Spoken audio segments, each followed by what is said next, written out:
Alors, tu commences à sortir avec un gars et au bout d'une semaine, il t'a jamais demandé à sortir.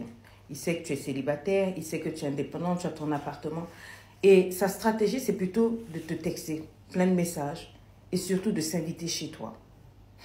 Parce qu'il sait que lorsqu'il va venir chez toi, ça c'est dès le début de la relation, tu vas te défouler, tu vas préparer, tu vas le mettre à l'aise. Et après, c'est un peu plus facile de monter les petits escaliers là et puis de te culbuter chez toi à domicile. Une sugar cream ne se comporte pas de la sorte, elle ouvre les yeux. Si au bout d'une semaine, il ne t'invite pas à sortir, à aller dehors, à chercher à te connaître, à découvrir un peu ton style de conversation, à vous voir, laisse tomber, il n'est pas sérieux. Il sait ce qu'il cherche, ce n'est pas ce que tu cherches. Ce que toi tu cherches, c'est une relation posée avec un homme posé. Ce qu'il veut, c'est une nana qui sera posée à la maison, qui va lui servir tout frais et qui ne connaîtra même pas. Les premiers jours de la relation, les 2 premières semaines sont capitales.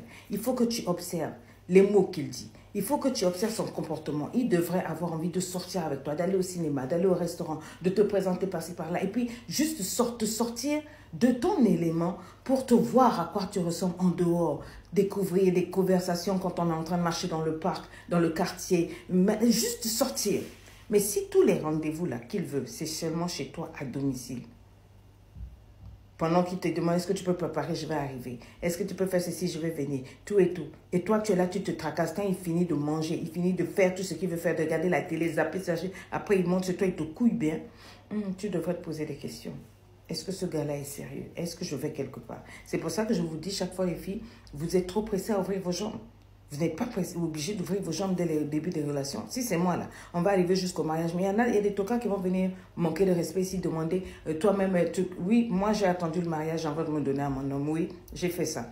Mais je sais qu'aujourd'hui, c'est presque un scandale de vous donner ce conseil-là. Pourtant, c'est pour vous-même. Ce n'est pas une affaire de Dieu. Hein. Quand une femme ferme ses jambes, le temps de découvrir un homme, ça la sauve. Elle évite de croiser le sang et de mélanger ses pédales émotionnellement. Elle voit l'homme tel qu'il est, elle est capable de le larguer quand elle voit que ça ne va pas. Mais une fois que vous avez couché avec, c'est beaucoup plus difficile. Il y a des attachements. Mais ça, qu'on va vous le dire, vous allez voir vos petits esprits mauvais là, vont s'agiter pour dire, oh, c'est l'ancienne mode, c'est l'ancien truc. Moi, je le dis, si tu peux, ferme tes jambes. Et si tu peux, ne le reçois pas chez toi au début. Et tu lui donnes maximum 2 semaines. Tu ne lui dis pas, tu l'observes. Au bout de 2 semaines, il ne fait que te texter, il te dit qu'il veut venir, pas question. On n'a qu'à aller manger dehors, on n'a qu'à aller se voir dehors. Tu fais même 6 mois, il ne connaît pas chez toi. C'est ce que j'appelle une femme intelligente. Une femme qui se respecte. Il n'a qu'à montrer patte blanche. Se rendre compte que tu n'es pas le genre de fille que l'on rencontre n'importe où sur les TikTok, sur les applications qui, dès que les 3 premiers jours, sont prêtes à jeter le string. Tu n'es pas ce genre-là. Toi, on creuse, on creuse, on creuse. Et il y a la valeur au milieu. Il y a un mystère que l'on cache. C'est ça.